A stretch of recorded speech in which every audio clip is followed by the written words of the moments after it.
सभी लोग। Welcome back to my another video. So student, आज हम लोग एक्सरसाइज 1.5 का क्वेश्चन नंबर 1 से स्टार्ट करेंगे। सो स्टूडेंट, हमारे पास इस एक्सरसाइज से हमारे पास कॉम्प्लेक्स नंबर शुरू हो रहे हैं, मतलब कॉम्प्लेक्स नंबर की एक्सरसाइज शुरू हो रही है। पहले हम लोगों ने जो शुरू की एक्सरसाइज करनी 4 वो रियल नंबर्स पे थी, और ये हमारे पास जो है 1.5 जो है हमारे पास रियल, ये जो है थोड़ा ज़्यादा बेस है। तो स्टूडेंट, सबसे पहले मैं आप लोगों को बता दूं कि कॉम्प्लेक्स नंबर होते हैं। मैं यहाँ पे कॉम्प्लेक्स नंबर की डेफिनेशन लिखती हूँ, फिर आपको बताती हूँ कि ये क्या होते हैं। सो स्टूडेंट, ये मैंने पूरा उतार दिया है डेफिनेशन ऑफ कॉम्प्लेक्स नंबर। सो मैं आपको बताती हूँ कि ये क्या है, कॉम्प्लेक्स नंबर होते क्या हैं असल में। सो स्टूडेंट, सबसे पहले मैं डेफिनेशन पढ़ देती हूँ। A number of the form a plus ib where a b are real number and I is an imaginary number, that is I is equal to under root minus 1 is called a complex number, or it is denoted by it is denoted by z। तो ये मैंने example लिखी है। तो सबसे पहले मैं आपको समझाऊं कि ये हमारे पास कॉम्प्लेक्स नंबर में ये हमारे पास समझो फॉर्मूला होता है। a प्लस आई बी एक फॉर्मूले के तौर पर होता है, और सारे सवालों में इसी के बारे में पूछा गया है। तो a प्लस आई बी ये हमारे पास फॉर्मूला होता है कॉम्प्लेक्स नंबर का। तो जिसमें हमारे पास a प्लस आई बी में a भी जो होते हैं वो हमारे पास रियल नंबर होते हैं, लेकिन जो इसमें i है वो इमेजिनरी नंबर होता है, जिसकी वैल्यू हमारे पास होती है अंडर रूट माइनस 1, जिसको हम कॉम्प्लेक्स नंबर कहते हैं। सो इसको हम कॉम्प्लेक्स नंबर को z से डिनोट करते हैं। तो अगर हम कुछ भी करेंगे तो z is equal to a plus i b, इस तरह यहाँ ही हमारे पास कॉम्प्लेक्स नंबर है। तो इस तरह ये में लिखा हुआ है z is equal to 3 plus 4i is an complex number, यानी ये पूरा जो है, यानी z हमारे पास कॉम्प्लेक्स नंबर है, तो यानी ये पूरा नंबर कॉम्प्लेक्स नंबर है। तो यानी हमारे पास फॉर्मूला क्या है, a प्लस आई बी। तो a प्लस आई बी या बी आई, बात तो एक ही है ना। तो ये हमारे पास पूरा फॉर्मूले पे उतर रहा है, यानी a हमारे पास 3 है और b हमारे पास 4 है। सो इसके बाद हम नेक्स्ट पे चलते हैं। इसमें क्या पूछा गया है, in the complex number z is equal to a plus i b, a is the real part of the complex number and b is the imaginary part of the complex number. So आप लोग बोलेंगे कि ऊपर वाले में तो आपने कहा था a भी रियल नंबर है, अब आप नीचे में बोल रही है कि a रियल पार्ट है और b इमेजिनरी नंबर पार्ट है। तो वो नंबर से ये पार्ट की बात की जा रही है। इसमें हमसे बोला गया है कि ये कॉम्प्लेक्स नंबर की जो ये मतलब फॉर्मूला है, इसमें a देख सकते हैं, अब ये a बिल्कुल अलग है, तो ये हमारे पास रियल है, यानी बिल्कुल ही अलग है। और ये रियल नंबर, यानी जैसे ये 3 है तो ये पूरा रियल नंबर है। और लेकिन ये जो b है ये i के साथ जुड़ा हुआ है, यानी इमेजिनरी नंबर के साथ जुड़ा हुआ है। तो यानी ये हमारे पास b हमारे पास इसका पार्ट हुआ, इमेजिनरी पार्ट हुआ। तो यानी हमारे पास b क्या है, हमारे पास इमेजिनरी पार्ट है कॉम्प्लेक्स नंबर का। तो इसके बाद इसमें बोला है real part of complex number is noted bye R E bracket में z, यानी जो अगर हमसे पूछा जाएगा कि रियल पार्ट और इमेजिनरी पार्ट बताएं कि इसमें समझो ये हमारे पास वो दिया हुआ है, मैंने एग्जांपल लिखी हुई है, बताएं कि इसमें रियल पार्ट और इमेजिनरी पार्ट क्या है। तो हम ऐसे बताएंगे कि रियल पार्ट सबसे पहले हम ये लिखेंगे, डिनोट पूरा नहीं लिखेंगे, रियल पार्ट सिर्फ यही लिख देंगे। ये लिखने के बाद इज इक्वल टू डाल के मैंने बताया जो अकेला यानी फॉर्मूले को देखेंगे a प्लस ये माइनस है तो ये माइनस भी हो सकता है, a माइनस ये बी आई बी आई हो है। तो ये हमारे पास a जो है हमारे पास 3 है, और इमेजिनरी यानी इमेजिनरी के साथ ये क्या है 2, तो यानी हमारे पास क्या हो गया, इमेजिनरी सिर्फ 2 लिखेंगे, यानी i के साथ रियल जो है वो बिल्कुल अकेला है, और इमेजिनरी पार्ट या इमेजिनरी नंबर ये हमारे पास 2 है। सो स्टूडेंट, ये आप लोग को समझ में आ गया होगा। ये इस तरह है। मैं दोबारा बता देती हूँ कि कॉम्प्लेक्स नंबर ये एक फार्मूला है जिसमें a हमारे पास a और b रियल नंबर है और i हमारे पास इमेजिनरी नंबर है, और कॉम्प्लेक्स नंबर को हम z से डिनोट करते हैं। ये पूरा अगर z is equal to 3 plus 4i हमारे पास कॉम्प्लेक्स नंबर है। और अगर हमारे पास जैसे पूरा फॉर्मूला आ गया z is equal to a plus i b, तो इसमें a हमारे पास रियल पार्ट है क्योंकि बिल्कुल अलग है, और b जो है हमारे पास इमेजिनरी पार्ट है क्योंकि i के साथ ही i हमारे पास क्या था, इमेजिनरी नंबर। तो इमेजिनरी नंबर के साथ b आया तो वो इमेजिनरी पार्ट बन गया। और इसमें अगर हमसे पूछा जाए कि इमेजिनरी पार्ट और इमेजिनरी और रियल पार्ट क्या क्या होते हैं, तो हम पहले ये लिखेंगे, फिर इक्वल टू डाल के फिर हम बताएंगे कि क्या क्या है। तो अब हम अपने क्वेश्चन की तरफ बढ़ते हैं, क्वेश्चन नंबर 1 की तरफ। तो स्टूडेंट, हमसे क्वेश्चन नंबर 1 में पूछा गया है right the following complex number. ये सारे हमारे पास नीचे कॉम्प्लेक्स नंबर दिए इन द फॉर्म ऑफ, यानी a प्लस आई बी की फॉर्म में लिखना है for the given order pair. ये ऑर्डर पेयर दिए हुए इस तरह के हमारे पास जो नंबर होते हैं उसको हम ऑर्डर पेयर कहते हैं। तो ये जो हमारे पास ऑर्डर पेयर नंबर दिए हुए हैं उनको इस फॉर्मूले के लिहाज से यानी फिट बिठाएं। तो मैं यहाँ पे अभी क्वेश्चन उतारती हूँ और फिर मैं आप लोगों को बताती हूँ कि किस तरह करना है। बहुत ईजी है ये एक्सरसाइज भी। सो स्टूडेंट ये मैंने क्वेश्चन उतारा है। क्वेश्चन उतारने से पहले मैं आप लोगों को एक बात बता दूं, जो अभी मैंने आप लोगों को पूरा कॉम्प्लेक्स नंबर की डेफिनेशन बताई, जो मैंने एंड में एग्जाम्पल उतारी थी ना, सो मुझसे बाय मिस्टेक एक मिस्टेक हो गई थी, तो जिसमें मैंने ये लिखा था नंबर, तो ये रियल नंबर और इमेजिनरी नंबर, मैंने ये रियल नंबर तो सही बताया था कि 3 होते हैं, इमेजिनरी नंबर भी मैंने बताया था कि 2 होते हैं, लेकिन ये माइनस है तो माइनस के साथ -2 का, यानी यहाँ पे अगर प्लस होता तो यहाँ पे प्लस का 2 होता, लेकिन यहाँ माइनस है तो ये इसके साथ माइनस लगेगा। सही है, ये मुझसे थोड़ी सी मिस्टेक हो गई थी, तो मैं लिखना भूल गई थी यहाँ पे माइनस, तो ये हमारे पास क्या होगा, ये -2 होगा, यानी अगर हमारे पास इसके साथ इमेजिनरी के साथ माइनस होगा तो यहाँ पे हम माइनस लाजमी लगाएंगे। तो अब हम अपने क्वेश्चन की तरफ बढ़ते हैं। तो हमारे पास ये क्वेश्चन मैंने आप लोगों को बताया कि क्या है, हमारे पास ये कुछ ऑर्डर पेयर नंबर दिए हुए हैं जिसको हमें a+ib की फॉर्म में यानी फॉर्मूले की फॉर्म में तब्दील करना है। तो सबसे पहले हम फर्स्ट क्वेश्चन की तरफ बढ़ते हैं। तो ये देख सकते हैं आप, ये कुछ दो नंबर है, तो यानी पहला नंबर हमारे पास a है और दूसरा नंबर b है। सारे सवालों में मैंने ऊपर ऐसे लिख दिया जिससे आप लोगों को लिखना नहीं है, लेकिन ये मैंने लिख दिया कि a पहला वाला है और दूसरा वाला हमारे पास b है। ये फॉर्मूला तो आप लोग लिखेंगे a+ib सारे सवाल पे। फिर उसके बाद हमारे पास जो a है वो a की जगह लिख देंगे 1 यानी, और प्लस लगा देंगे, फिर हम वही i लिख देंगे, और b क्या है हमारे पास 2। तो इस तरह हम लिख सकते हैं, ये i2 इस तरह नहीं लिखेंगे, हम 2i करके लिखेंगे। तो यानी फॉर्मूला हम तब्दील कर देंगे, यानी हम हर जगह क्या कर देंगे, bi भी करें या bi दोनों आपस में क्या हो रहा है, मल्टीप्लाई हो रहा है। तो यानी इस तरफ जाके यानी 2 2 भी 4 होते हैं और उस तरफ भी 2 2 4 होते हैं। तो हमारे पास यहाँ पे a क्या है 2 है, प्लस क्या है ये हमारे पास b क्या है हमारे पास 2, और ये i ऐसी का ऐसी आ गया। थर्ड पार्ट की तरफ बढ़ते हैं अपने। सो ये हमारे पास थर्ड पार्ट है, मैंने सबको bi कर दी। आप i भी लिखें तो कोई मसला नहीं है इतना, फिर भी मैंने कर दिया आप लोगों के लिए। तो a हमारे पास वही 3 आ गया और b हमारे पास 4 आ गया, तो 4i हो गया। तो अब इसके बाद क्योंकि अल्फ़ाबेट बाद में आते हैं, नंबर पहले आते हैं, तो a हमारे पास इधर -1 है, प्लस b हमारे पास 1 है, तो ये हमारे पास i आ गया। वेरी सिंपल, ये बहुत आसान है। a हमारे पास वही -2 आ गया, प्लस b हमारे पास 2 आ गया, वही i आ गया। इधर a हमारे पास वही -3 आ गया, प्लस आ गया फॉर्मूले का, और b हमारे पास b की जगह हमारे पास 4 आ गया और वही i आ गया। ये बहुत सिंपल था, बहुत आसान था ये पहला सवाल। अब हम अपने दूसरे सवाल की तरफ बढ़ते हैं। सो स्टूडेंट यहाँ पे मैंने क्वेश्चन नंबर 2 उतार दिया है। तो ये हमारे पास क्वेश्चन है, identify real and imaginary part for the following complex number. तो ये हमारे पास कॉम्प्लेक्स नंबर वही दिए हुए हैं जो हमारे पास है कॉम्प्लेक्स नंबर, जैसे कि मैंने आपको बताया था कि a+ या a-bi, तो यानी माइनस प्लस तो हो सकता है। तो रियल और इमेजिनरी नंबर्स में हमें आइडेंटिफाई करना है। तो सबसे पहले हमारे पास ये पहला पार्ट है, तो पहले पार्ट में मैं जिस तरह मैंने आपको बताया था कि इमेजिनरी पार्ट क्या होते हैं जिसके साथ i होता है, वो हमारे पास क्या होता है, इमेजिनरी पार्ट होता है। और जो जिसमें i नहीं होता, जो बिल्कुल अकेले नंबर होते हैं, वो हमारे पास रियल नंबर होते हैं। जैसे इमेजिनरी पार्ट i है, i के साथ यानी 2 है, तो इमेजिनरी पार्ट हमारे पास क्या हो गया 2, और ये बिल्कुल अकेला है, तो रियल पार्ट यानी हमारे पास 1 है। और इस तरह जो मैंने आपको बताया था कि किसको किससे डिनोट करते हैं, तो उसको वैसे ही लिखिएगा आप। और इसके बाद हमारे पास सेकंड है, सेकंड में हमसे वही जगह इमेजिनरी पार्ट यानी i। अब इसमें देख सकते हैं, इसमें सेकंड वाले में था, इसमें फर्स्ट वाले में, तो इससे कोई मसला नहीं है, या माइनस प्लस से भी कोई मसला नहीं है। वो बस हमें i के साथ देखना है कि i के साथ 9 है, तो ये हमारे पास इमेजिनरी पार्ट होगी, और ये बिल्कुल अकेला है 4, तो हमारे पास रियल नंबर हो गया। इसमें इमेजिनरी पार्ट हमारे पास i के साथ 6 है, तो ये हमने 6 लिख दिया, और रियल पार्ट में हमारे पास ये 5 है, और 5 के साथ माइनस भी लगा हुआ है, तो हम यहाँ माइनस भी लिखेंगे। अब अपने फोर्थ पार्ट की तरफ बढ़ते हैं। तो अब हमारे पास फोर्थ पार्ट में देख सकते हैं ये -1 और -i है, तो ये आप देख सकते हैं इमेजिनरी पार्ट यानी i है। जब कुछ नहीं होता तो क्या होता है 1, यानी 1 शो नहीं है, लेकिन हमारे पास यानी ये क्या है 1 है, तो ये हमारे पास इमेजिनरी पार्ट क्या है 1, लेकिन ये माइनस साइन है तो ये -1 है। और रियल क्या है, रियल भी हमारे पास 1 है लेकिन -1 है।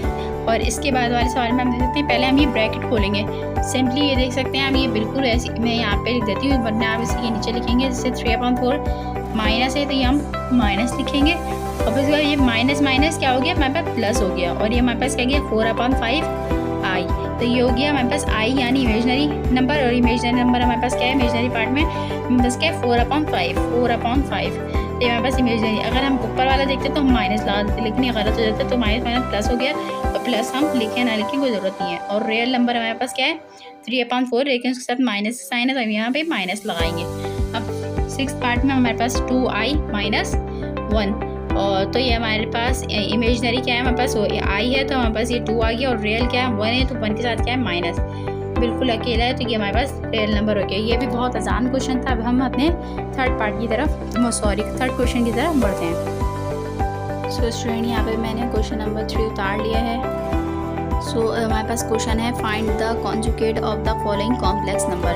हमारे पास क्वेश्चन है, कॉन्जुगेट हमारे पास वो होते हैं कि जो वैल्यू है जो उसमें प्लस है तो वो माइनस हो जाएगा, और जो माइनस है वो प्लस हो जाएगा, लेकिन सेंटर वाली वैल्यू खाली, सेंटर वाली साइन। मेरा मतलब है जैसे हमारे पास ये क्वेश्चन है, तो सबसे पहले हमारे पास ये इसको कॉम्प्लेक्स नंबर है, तो सबसे पहले हम इसको z सपोज करेंगे। लेट यानी कॉम्प्लेक्स नंबर है ना, तो कॉम्प्लेक्स नंबर ही सपोज करेंगे, तो z = 2i।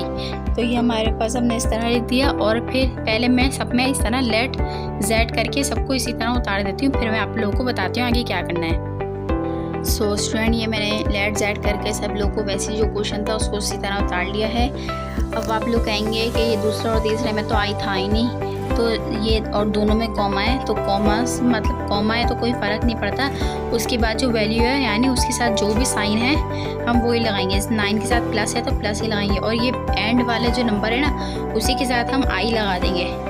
यानी 9 के साथ यहाँ पे हमने आई लगा दिया और यहाँ पे हमने 1 के साथ आई लगा दिया। बाकी सब में आई पहले से ही लगा हुआ था कि किसको कहाँ लगना था, लेकिन हमने इन दोनों में बाद में आया। ऐसा कोई भी सवाल आए तो आप दूसरी वैल्यू यानी बी वाली वैल्यू में ही आई लगाएंगे। अच्छा, तो अब मैं आपको बताती हूँ किस तरह करना है। कॉन्जुगेट हमारे पास सबसे पहले हम उस कॉन्जुगेट को इस तरह डिनोट करते हैं, यानी जो नंबर है z है ना उसको तो ऐसे लिखेंगे, लेकिन उसके ऊपर ऐसी एक डंडी बना देते हैं, वो हमारे पास क्या हो जाती है, कॉन्जुगेट कहलाती है। फिर यानी ये z का कॉन्जुगेट, तो फिर हमारे पास जो वैल्यू है वो वापस हम वैसे उतार देंगे जैसे 3 + 2i, और इसके ऊपर भी एक लाइन बना देंगे, यानी ये भी हमारे पास इसका भी कॉन्जुगेट करना है, यानी z की जो वैल्यू है उसका हमारे पास कॉन्जुगेट करना है, यानी उसको चेंज करना है। अब पहले मैं सब में इसी तरह कर देती हूँ कि z का कॉन्जुगेट और जो नंबर दिए हैं उसी के ऊपर इस तरह लाइन बनाइए। बहुत सिंपल क्वेश्चन है ये सारे, बहुत ईजी एक्सरसाइज है इस पूरी, तो इसको अगर आप समझेंगे तो आप लोग को आसानी से बिल्कुल समझ में आ जाएगी। सो स्टूडेंट, यहाँ पे मैंने z सबके साथ कॉन्जुगेट लगा दिए। मैंने 5th वाले के साथ नहीं लगाया क्योंकि पहले हम इसके ये वाले जो ब्रैकेट हैं पहले वो खोलेंगे, क्योंकि यहाँ पे 2 साइन आप लोगों को नज़र आनी होंगी, तो पहले हमें इसको खोलना पड़ेगा। तो सबसे पहले हम वैसे उतारेंगे लेट z = और ब्रैकेट खोलेंगे तो यानी -3/4 प्लस माइनस, क्योंकि फिर हमारे साइन तब्दील करने में मसला होगा कि हम किस साइन को तब्दील करें, तो प्लस माइनस वैसे ही 4/5 आ गया और आई। अब हम इसे जो है कॉन्जुगेट कर देंगे इसका। सो स्टूडेंट, ये मैंने सबके साथ कॉन्जुगेट लगा दिए हैं। तो स्टूडेंट, जैसे कि मैं आपको बताऊं कि सिर्फ हम उसकी साइन चेंज करेंगे, सिर्फ आई होगा, यानी 2i है, 2i के साथ जो साइन है प्लस की तो हम इसको माइनस में तब्दील कर देंगे। इस तरह इसमें 1i है तो प्लस है तो इसको माइनस कर देंगे, इसमें माइनस है तो प्लस कर देंगे, यानी आई के साथ जो नंबर है वह मतलब पहले नंबर है, फिर उसके साथ जो साइन है हम बस उसी का कॉन्जुगेट यानी उसी की ही साइन तब्दील करेंगे और किसी और की नहीं करेंगे। तो सबसे पहले वही z का कॉन्जुगेट रहा, बस हमारे पास जो इसके ऊपर कॉन्जुगेट है ना वो अब हट जाएगा, क्योंकि अब हमें तो कॉन्जुगेट दोबारा नहीं करना ना, तो बस तो 3i है तो 2 है, 2 से पहले क्या है प्लस, तो यहाँ पे माइनस का 2i, यानी i के साथ जो भी नंबर है तो उसके साथ जो साइन है उसको हम तब्दील करेंगे, यानी 3 के साथ नहीं करेंगे, तो इस तरह नहीं करेंगे, खाली हम जो i के साथ जो नंबर है उसकी जो साइन है ना उसको ही तब्दील करेंगे। तो ये हमारे पास z का कॉन्जुगेट आ गया 4, i के साथ 9 है और 9 के साथ हमारे पास प्लस की साइन है, तो हम उसका कॉन्जुगेट यानी उसको प्लस से माइनस में तब्दील करेंगे तो वो माइनस हो जाएगा इसमें। तो इसी तरह सब में करना है, इसमें वैसे ही z का कॉन्जुगेट लिखेंगे, -1 ऐसे उतारा, i के साथ 1 है, 1 के साथ प्लस है तो प्लस की जगह माइनस आ गया, और 1 हम लिखें ना लिखें तो कोई मसला नहीं होता है, क्योंकि मैंने अभी आप लोगों को पिछले सवाल में बताया कि i के साथ 1 लिखें ना लिखें तो कोई मसला नहीं है, तो हम ऐसे ही उतार देंगे डायरेक्ट i, 1 भी लिखें तो इतनी कोई प्रॉब्लम नहीं है। इसके बाद हमारे पास इसमें भी देख सकते हैं वैसा ही है, ये हमारे पास आ गया 1 का 1 ऐसे ही, ये i के साथ माइनस है इसमें प्लस आ गया। अच्छा, अब इसके बाद हमारे पास ऐसे ही इसमें ही होगा, z का कॉन्जुगेट हम ऐसे लिख देंगे, -3/4 भी ऐसे उतार देंगे क्योंकि i के साथ 4/5 के साथ ही i है, तो उसके साथ हमारे पास माइनस है तो हम इसको प्लस में तब्दील कर देंगे तो 4/5 i हो जाएगा। इसके बाद ऐसे ही हमारे पास ये लास्ट पार्ट भी होगा 3i, इसमें पहले आई है, बाकी सारे सवाल में बाद वाले बी यानी बी वाले में आई था, इसमें ए वाले में आई है। तो ये जो 3 आई है तो इसको हम माइनस का करेंगे और इसको हम प्लस में ही रहने देंगे। तो ये बहुत ज़्यादा सिंपल था, इजी था। बस जिसके साथ आई है यानी इमेजिनरी नंबर के साथ जो भी नंबर है उसके साथ जो साइन है हम उसको तब्दील करेंगे। दूसरे साइन जो प्लस है तो माइनस है तो प्लस में तब्दील करेंगे। बस यही था क्वेश्चन नंबर 3 में। क्वेश्चन नंबर 4 की तरफ बढ़ते हैं। सो स्टूडेंट, यहाँ पे मैंने क्वेश्चन नंबर 4 उतार दिया है। तो सवाल पढ़ लेते हैं। वेरीफाई दैट z का कॉन्जुगेट और उसके ऊपर एक और कॉन्जुगेट है is equal to z for the following complex number. यानी हमारे पास इसमें वेरीफाई यानी प्रूफ करना है कि जो हमारे पास z यानी ये सब हमारे पास z है, यानी मैंने पहले ही लेट z करके सपोज कर लिया, यानी ये सब हमारे पास z हो गए क्योंकि कॉम्प्लेक्स नंबर बोला, कॉम्प्लेक्स नंबर का फॉर्मूला हमारे पास z होता है तो हमने इन सबको z सपोज कर लिया। तो यानी इस तरफ वाले तो हो गया z इज इक्वल टू, अब हमें इस तरफ करना है यानी z का कॉन्जुगेट लेना है, फिर दोबारा उसका कॉन्जुगेट लेना है और फिर प्रूफ करना है कि ये जो कॉन्जुगेट है ये इसके ही बराबर है कि नहीं है। सब बस सिंपली करना है। सबसे पहले हमारे पास ये जो नंबर है पहले इसका कॉन्जुगेट लेना है, फिर दोबारा कॉन्जुगेट लेना है तो वही वैल्यू आ जाएगी, क्योंकि पहले जैसे प्लस से माइनस करूँगी फिर दोबारा अगेन कॉन्जुगेट करूँगी तो वही माइनस से प्लस करूँगी तो वही वैल्यू बन जाएगी, यानी पूरी वही साइन बन जाएगी, तो वो प्रूफ हो जाएगा ईजिली। तो सबसे पहले हमारे पास टेकिंग कॉन्जुगेट लेंगे। तो कॉन्जुगेट यानी मैंने सब में ही लेट जेड कर लिया, यानी वही पूरी ऊपर वाली वैल्यू बिल्कुल एज इट इज़ उतार लिए, फिर उसके नीचे लिख लिया टेकिंग कॉन्जुगेट। क्योंकि इसमें डबल कॉन्जुगेट लेना है तो इसलिए मैंने लिख दिया टेकिंग कॉन्जुगेट, इससे पहले वाले सवाल में मैंने लिखा था। तो सबसे पहले हमने टेकिंग कॉन्जुगेट के लिए मैंने आप लोगों को बताया था कि आई के साथ जो नंबर हो और उसके साथ जो साइन हो वही तब्दील होगी, ना कि कोई खाली साइन मतलब खाली नंबर तब्दील नहीं होगा। जिसके साथ आई होगा यानी इमेजिनरी नंबर होगा तो वही नंबर जो होगा उसके साथ जो साइन होगी खाली वही तब्दील होगी।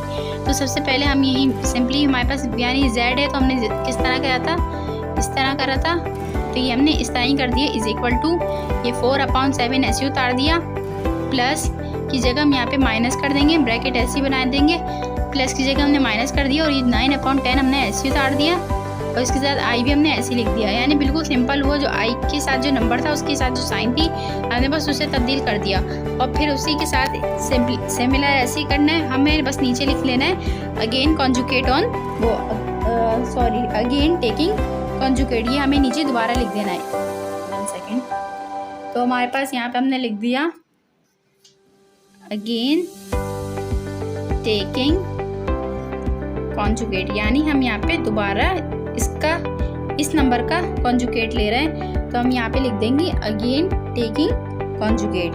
अब हम बिल्कुल सिमिलरली ऐसे करेंगे, बस हमारे पास जो z के ऊपर ये डंडा है डंडा बोलिए कॉन्जुगेट है, उसी के ऊपर हम इसी तरह ब्रैकेट बनाएंगे जिस तरह ऊपर बना हुआ है उसी तरह सवाल में बना हुआ है उस तरह में, यानी हमने z का कॉन्जुगेट निकाला फिर उसके बाद अगेन कॉन्जुगेट निकालना है। तो यानी हमारे पास वही 4/7 ऐसे आ गया और जो माइनस साइन है वो आई के साथ जो वो प्लस हो जाएगी 9/10 आ जाएगा और आई आ गया। यानी ये जो सवाल में क्वेश्चन था, जो सवाल था वही हमारे पास सिमिलर जवाब आ गया। तो हम यहाँ पे 1 सेकेंड,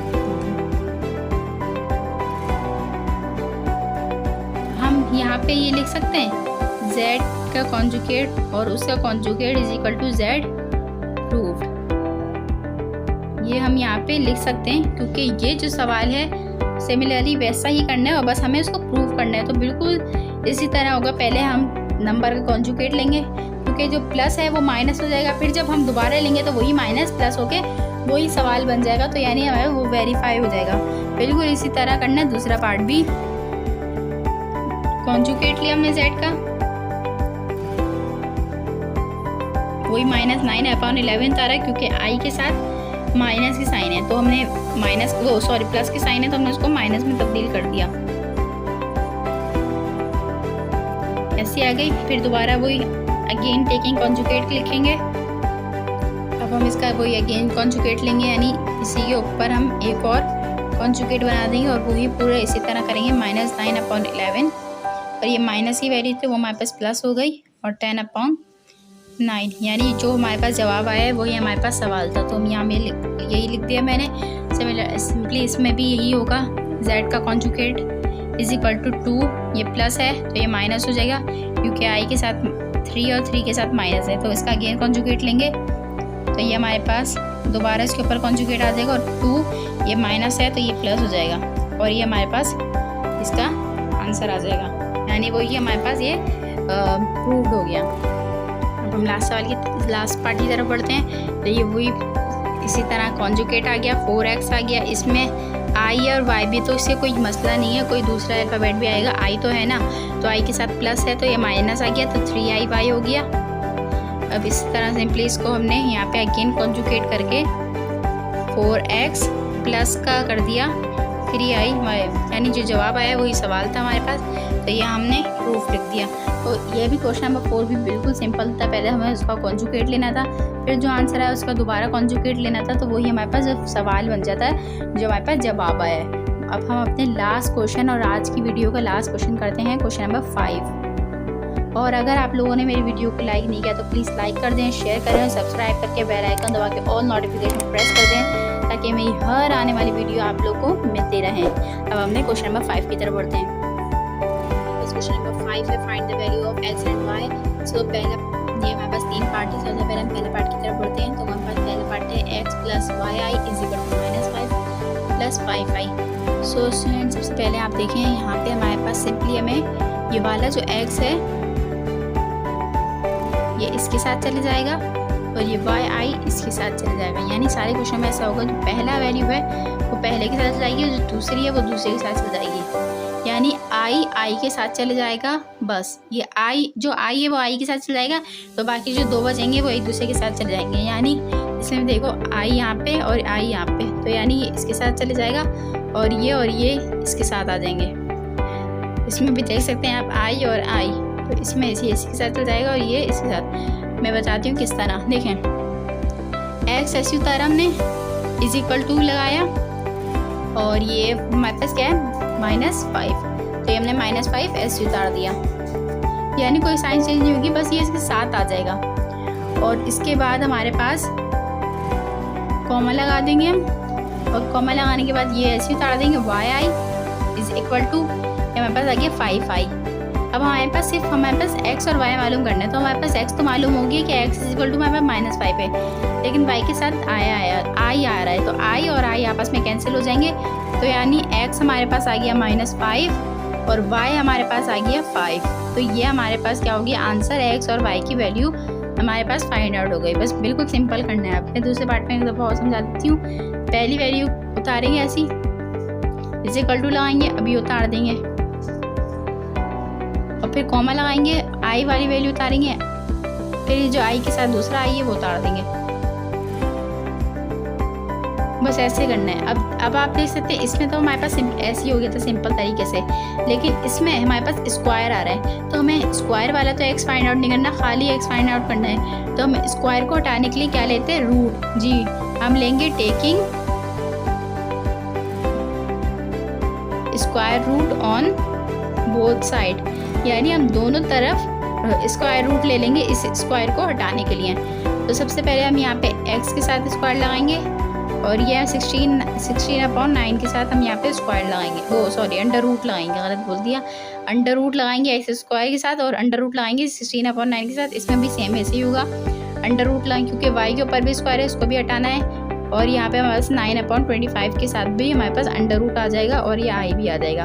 तो सबसे पहले हम ये हटाएंगे कैसे, स्क्वायर से रूट हमारे पास कैंसिल हो जाता है, क्योंकि मैंने आप लोगों को बताया था यहाँ पे कुछ नहीं होता, तो क्या होता है 2, तो वो और 2 कैंसिल हो जाएंगे, यहाँ पे भी 2 और 2 कैंसिल हो जाएंगे। अब तो ये हमारे पास क्या आ गया, खाली x आ गया, तो यानी हमें x फाइंड करना था, तो हमारे पास x आ गया। और ये आप देख सकते हैं 16/9 है। अंडर रूट मालूम करने का तरीका आप लोगों को पता होगा कैसे करते हैं, कैलकुलेटर से। तो मेरे पास ये कैलकुलेटर है, जी ये मेरे पास ये कैलकुलेटर है। तो अंडर रूट 16/9 है, तो पहले मैं अंडर रूट 16 कर लेती हूँ, फिर अंडर रूट 9 कर लेती हूँ। वैसे तो ये बहुत सिंपल है, आप लोगों को आता होगा, क्योंकि अंडर रूट 16 का क्या होता है 4 और 9 का होता है 3, तो बिल्कुल सिंपल होता है। वैसे भी यहाँ पे हमारे पास ये अंडर रूट नज़र आ रहा होगा, ये अंडर रूट दबाया, तो सबसे पहले हम 16 1 और ये 16 और तो इज इक्वल टू दबाएंगे, तो ये हमारे पास आ जाएगी 4। और इसी तरह 9 का, तो 9 का क्या होता है हमारे पास 3 होता है, अंडर रूट 9 इसका आंसर हमारे पास आ गया, देख सकते हैं 3 आ गया। इसी तरह ये 6 यानी अंडर रूट हमारे पास पूरा सॉल्व हो रहा है, यानी ऊपर वाली की 4/3 और इसमें भी 9 तो आ गया 3 और 25 का हमारे पास होता है 5 होता है हमारे पास। तो इसी तरह यानी अंडर रूट से हम हटा देंगे और तो यानी जो सॉल्व हो रहे होते हैं ना अंडर रूट को, उसको हम सॉल्व कर लेंगे, जो नहीं हो रहे होते हैं उसको हम नहीं करेंगे। तो ये हमारे पास सॉल्व हो रहा है पूरे तरीके से। तो ये आ गया 4/3 और ये कॉमा यानी y की x की वैल्यू आ गई हमारे पास 4/3 और y की वैल्यू आ गई, इसके साथ i भी है। तो ये हमारे पास क्या गया, 9 की हटाया तो 3 आ गया, 25 को हटाया 5 आ गया और ये i। तो ये हमारे पास i आपस में कैंसिल हो जाएंगे। तो ये हमारे पास आ गया x की वैल्यू वही ऐसे उतार देंगे एज इट इज और y की वैल्यू आ गई 3/5। इसी तरह सेम एज इट इज हो जाएगा और ये हमारे पास दोनों की वैल्यू आ गई हैं। अब थर्ड और लास्ट पार्ट देख लेते हैं। इसमें भी सिंपली ऐसे करेंगे। सबसे पहले हम ये अंडर रूट 5/3 x उतारेंगे, फिर उसी is equal to 6 under root 3 upon under root 2 उतारेंगे, फिर कॉमा लगाएंगे, फिर ये -3 upon under root 2 y plus plus value is equal to plus, तो हम लिखें ना लिखें कोई मसला नहीं है, अंडर रूट 2i और ये नीचे आ गया हमारे पास 9 आ गया। तो ये हमने क्वेश्चन उतार लिया। यहाँ पे हमारे पास पहले से अंडर रूट है, तो हम सबसे पहले क्या करेंगे, आप देख सकते हैं यहाँ पे x सब में अकेला था, x अकेला था, इसमें भी x अकेला था, इसमें y के साथ i था दोनों में, तो हमने i को i दोनों आपस में कैंसिल होते तो कर लिया। लेकिन इसमें आप देख सकते हैं इसमें x के साथ भी दो वैल्यू है और इसमें भी y के साथ भी दो वैल्यू है। तो हम इसको हटाने के लिए बस सिंपल ये करना होगा कि x के साथ अंडर रूट 5 क्या हो रहा है, मल्टीप्लाई हो रहा है, तो यानी इज इक्वल टू इस तरफ जाएगा, यानी ये एक पार्ट है आप समझें और ये दूसरा पार्ट है, बस सिंपली इस तरह समझें आप। बस ये हमने कॉमा लगा दिया तो यानी 2 सेक्शनों में डिवाइड हो गया। तो यानी ये अंडर रूट 5 x के साथ क्या हो रहा है, मल्टीप्लाई, तो इस तरफ जाएगा तो डिवाइड हो जाएगा। x हमारे पास हमें खाली रखना है और 3 यहाँ पे क्या हो रहा है, डिवाइड हो रहा है, तो उस तरफ जाके क्या हो जाएगा, मल्टीप्लाई, यानी x हमने अकेला छोड़ दिया और ये हमने अपॉन की लाइन डाल दी, तो 6 अंडर रूट 3 लिखा, 3 यहाँ डिवाइड हो रहा था तो इस तरफ जाके मल्टीप्लाई हो गया, अंडर रूट 2 ऐसे ही रहा, यानी अंडर रूट 5 यहाँ पे मल्टीप्लाई हो रहा था तो नीचे जाके डिवाइड हो गया, यानी यहाँ पे तो मल्टीप्लाई की साइन आएगी, इसके साथ तो मल्टीप्लाई हो रहा है, लेकिन इस तरह आके यहाँ पे ये डिवाइड हो गया हमारे पास। अब वो यहाँ पे कॉमा लगा देंगे और फिर अब हम इस तरफ यानी हम y की वैल्यू फाइंड आउट कर रहे हैं। तो इसमें भी सिंपली ऐसे ही करेंगे, मतलब i को तो अभी हम इसके साथ ही रखेंगे क्योंकि यहाँ यहीं पे ही कैंसिल कर देते हैं, i से तो i कैंसिल हो गया। तो यानी अब हमारे पास y को अकेला रखना है, ये कॉमा पता नहीं मार क्या हो गया। तो ये हमारे पास अंडर रूट 2 यहाँ पे डिवाइड हो रहा है, तो उस तरफ जाके क्या हो जाएगा, मल्टीप्लाई हो जाएगा। पहले हमने 2 अंडर रूट 2 ऐसे ही कर दिया, यहाँ पे आगे मल्टीप्लाई हो जाएगा, ये आई तो हमारे पास कैंसिल हो गया उसके साथ, और ये -3 यहाँ पे क्या हो रहा है, मल्टीप्लाई, तो इस तरफ आके डिवाइड हो जाएगा। हमारे पास ये आ गई ये 9 और ये आ गया यहाँ पे आके डिवाइड हो गया, इसके साथ तो हमारे पास मल्टीप्लाई होगा, ये माइनस की साइन है तो हम यहाँ पे इसको ब्रैकेट बना देंगे। तो अब हम x इसको हम सॉल्व कर लेंगे जितना ये सॉल्व हो सकता है। अब ये अंडर रूट के साथ कभी भी ये मल्टीप्लाई नहीं होता, जो बाहर वाला नंबर है उसके साथ, यानी जो ओपन नंबर है उसके साथ ही करेंगे। तो ये क्या हो गया, 3 6 क्या होता है हमारे पास 18 अंडर रूट 3 हमारे पास ये आ गया, और अपाउन में ये अंडर रूट आपस में मल्टीप्लाई हो रहा है, तो 5 2 जा 10 यानी अंडर रूट 10 आ गया हमारे पास। वाला 2 तो हमने ऐसे उतार दिया जो उसके अंडर रूट के बाहर था, लेकिन ये जो अंडर रूट के अंदर 2 है तो ये दोनों 2 एक साथ हो जाएंगे, और जब अंडर रूट के अंदर जो 2 चीज़ें जब सेम होती हैं तो वो एक ही बन के बाहर निकलती हैं। तो ये तो 9 3 से 27 हो गया, यानी अंडर रूट आया, लेकिन इसके अंदर जो 2 नंबर हैं वो भी सेम है। तो हमने इस तरह करके लिखा है इसको, हम यानी हम इसको जब अंडर रूट के अंदर जो 2 नंबर सेम होते हैं ना तो वो एक ही नंबर बन के बाहर निकलते हैं। तो यानी इसमें आप देख सकते हैं जिस तरह मैंने नहीं करा, लेकिन इन दोनों में मैंने मल्टीप्लाई क्यों करा, क्योंकि ये दोनों नंबर सेम नहीं थे। अगर यहाँ पे 5 होता तो यहाँ पे एक ही 5 अंडर रूट से बाहर निकल जाता। इसी तरह हम यहाँ पे एक्स को तो ऐसे ही कर देंगे, ऐसे उतार देंगे क्योंकि तो इसका आंसर आ गया, और वाई में हमारे पास 2 ये अंडर रूट से बाहर निकल के एक ही 2 आएगा खाली, यानी 2 2 नहीं आएंगे हमारे पास। तो ये हमारा -27 आ गया, और ये x की वैल्यू तो ऐसी रही, और ये y की वैल्यू हमारे पास y इज इक्वल टू 2 2 जा 4 अपॉन 27 माइनस का। तो ये हमारे पास आंसर आ गया इसका। तो बस बहुत इजी एक्सरसाइज थी ये हमारे पास। उम्मीद है आप लोगों को समझ में आई होगी। आप लोग इसकी घर में भी प्रैक्टिस करिएगा, आप लोग को और अच्छे से समझ में आ जाएगा। तो बस मैं यही कह रही थी कि जो अंडर रूट होता है, अंडर रूट के अंदर जो 2 वैल्यू सेम होती हैं तो वो एक ही वैल्यू बन के, अगर 3 होता तो एक ही 3 बन के अंडर रूट से बाहर निकल जाता और वो 2 से मल्टीप्लाई हो जाता। तो ये हमारे पास सिंपली ऐसे ही हो गया। तो ये हमारे पास इसका आंसर आ गया। अगर आप लोग को मेरी वीडियो ज़रा सी पसंद आई हो तो प्लीज़ लाइक करें, शेयर करें और सब्सक्राइब करके बेल आइकॉन पर क्लिक कर दीजिएगा ताकि मेरी हर आने वाली वीडियो आप लोग को फौरी मिलती रहें। और कमेंट करके ज़रूर बताइएगा कि आप लोग को मेरी वीडियोस कैसी लगती हैं और आप लोग को समझ में आती हैं। और इसके अलावा बस आप लोग बस मेरी वीडियो को लाइक करा करें। देखते तो आप लोग हैं लेकिन प्लीज़ आप लोग लाइक और सब्सक्राइब नहीं करते, तो प्लीज़ लाइक और सब्सक्राइब भी कर दिया करें। Thanks for watching.